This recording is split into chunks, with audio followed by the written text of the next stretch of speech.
Hello, this is Crown Recaps. Today, I'm going to explain Honey, I Blew Up the Kid, an American science fiction comedic family film.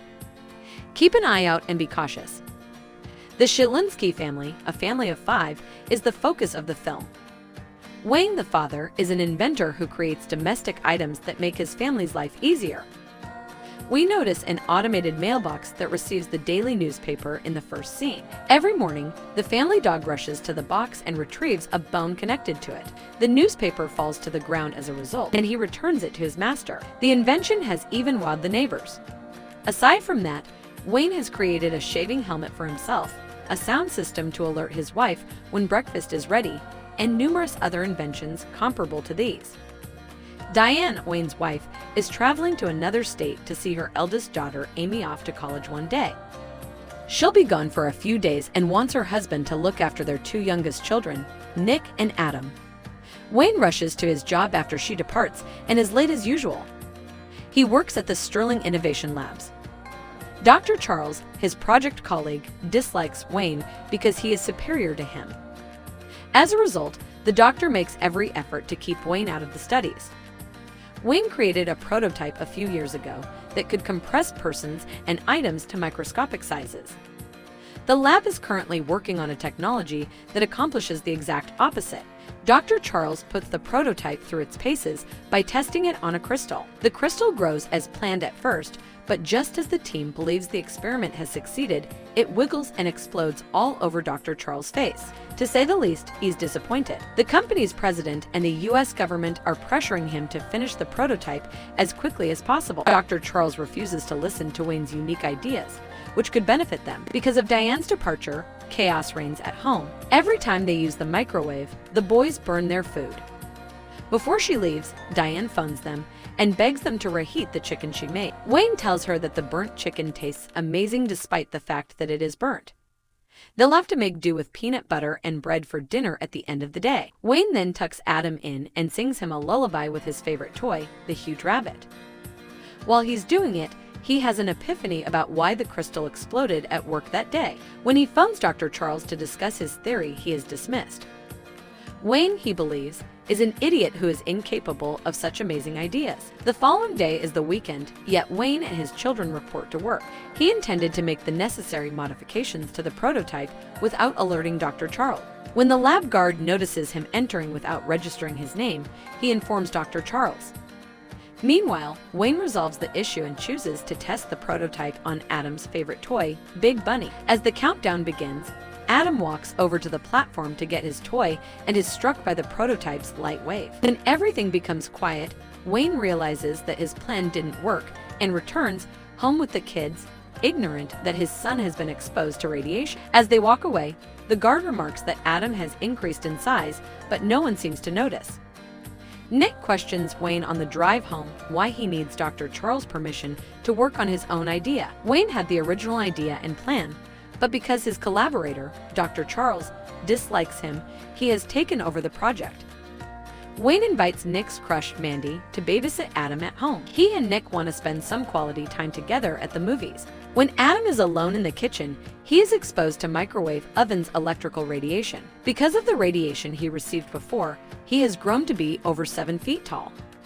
His father and brother are taken aback when they see him. Adam had been exposed to radiation from the prototype they quickly discovered. They decide to return to the lab and reverse the process right now. They hide Adam to the best of his skills in order to avoid going in with a 7-foot infant. Dr. Charles, however, intervenes and knocks Wayne out of the study. It turns out that a power surge occurred as a result of the experiment Wayne had undertaken earlier, erasing any evidence of the experiment.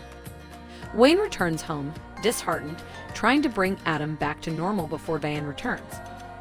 When he sees her waiting for them with Big Bunny, who has grown to be as big as Adam, his plan falls apart. They try to flee at first so she won't see the growing child. But knowing that they won't be able to lie for much longer, Wayne tells his wife the truth. She drops out in shock as soon as she sees Adam. Nick attempts to persuade Adam to sit down while Wayne wakes her awake. The baby runs around and destroys half of the house's content. He opens the entire door and brings it outside while he is locked in his room. Because of the noise, the neighbors have congregated outside of Shilinsky's house. They finally calmed him down and placed him in a larger playpen after racing about for nearly an hour trying to catch him. Wayne has the opportunity to consider why the child grew when he was taken home rather than when he was exposed to radiation. Despite the fact that he does not receive the answers, he recalls that his last prototype had the ability to shrink people. Currently, the device is kept in the Sterling warehouse. There's a chance Adam will be able to return to his original size if they can get it back. After that, Wayne orders Adam to take a nap. He and Diane travel to get the first prototype, while Nick is in charge of keeping an eye on Adam. Mandy comes at the house to babysit after the parents have left.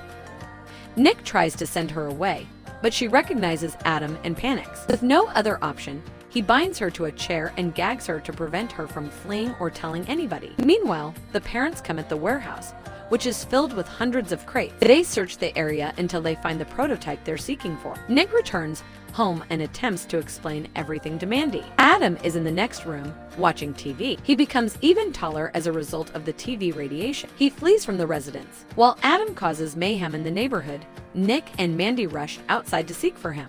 While a mob looks on, he sits in the middle of the street with his rabbit. Dr. Charles notices this as well and realizes why Wayne spent the weekend in the lab. Wayne and Diane are driving back to their house. Diane is driving, while Wayne is in the rear of the car, repairing his old prototype. Two cops are following them because they are speeding. Wayne shrinks the two by applying the prototype to them. Before fleeing, he shrinks them back to their original size, which astounds them. Dr. Charles accepts responsibility for dealing with Adam's issue. He intends to turn the president against Wayne by using Adam's disarray. When Adam's parents return, he has already sent him to the lab to be examined. Because of the electric cables, Adam is hit with a stronger wave of radiation on their route to the lab. This increases his bulk even more, and he manages to get away from the van. Clifford, the president of Sterling Lab, arrives at the Shielinski residence. Dr. Charles tells him that Wayne is to blame for everything, but the president admires Wayne for accomplishing what the other scientists couldn't. Dr. Charles is fired for not being a team player, and he assists Wayne. They are alerted of Adam's escape by a police officer, and they rush to save him. Meanwhile, Dr. Charles contacts Terrence, a board member of Sterling's lab, who promises to assist him in regaining his post. Clifford and Wayne see that Adam is expanding in size due to electromagnetic flux while on their way to get him. Because of the bright signs, Adam will grow increasingly bigger as he makes his way to Las Vegas. Dr. Charles meets Terrence, who uses his influence as a board member to bring him back to the team.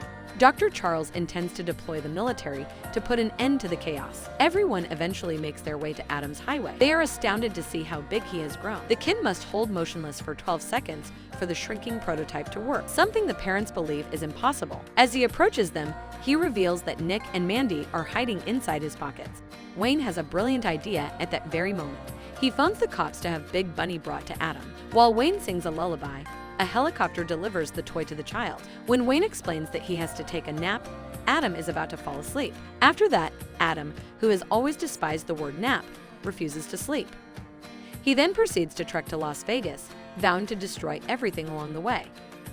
Dr. Charles, on the other hand, prepares a tranquilizer pistol and a helicopter to sedate the child, despite the fact that it poses serious health hazard. Adam arrives in the city and immediately begins running around the street. A large crowd gathers to watch him, with some of them fleeing for their life. He is amused by the street lights and signs, which makes him even more agitated. Mandy and Nick are able to climb down to a yellow automobile when he bends down. Adam, on the other hand, lifts it up and swings it in the air to have fun with it. He hangs them from a billboard in a perilous position. As the crowd gasps for air, he finally tucks the car into his pockets, avoiding any injury to his brother or Mandy. Following that, Wayne comes up with another brilliant idea.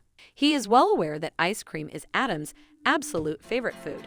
As a result, he intends to use an ice cream truck to entice him into a remote highway. The strategy succeeds as Adam pursues the truck from behind. However, he closes in swiftly, forcing the motorist to come to a halt in order to save his life. Then, on a helicopter, Dr. Charles comes on the scene with a tranquilizer pistol. He misses the first shot, but hits a guitar the boy is clutching with the second. It hurts Adam, and he starts crying. Finally, Diane agrees to be shot by the prototype in order to grow larger than Adam and hold him down. She becomes even taller than the buildings after being exposed to radiation. When Adam notices her, he stops crying. As the two cuddle, Wayne fires his first prototype at them, shrinking them back to their original sizes. When things have calmed down, Diane punches Dr. Charles in the face for attempting to harm her son. They remember Nick and Mandy being in Adam's pocket all of a sudden. That is to say, they may have shrunk in size as a result of the prototype. They search for them with their dog. They're trapped in a little automobile, it turns out. Mandy compliments Nick, stating that he is unlike most of the males she meets. He blushes as she leans on his shoulders. Wayne eventually locates him, and the narrative comes to a happy conclusion. So guys, this is Crown Recap signing off. Subscribe to the channel to see more videos like this, switch on notifications, and leave a like to support the channel. Thank you for taking the time to watch.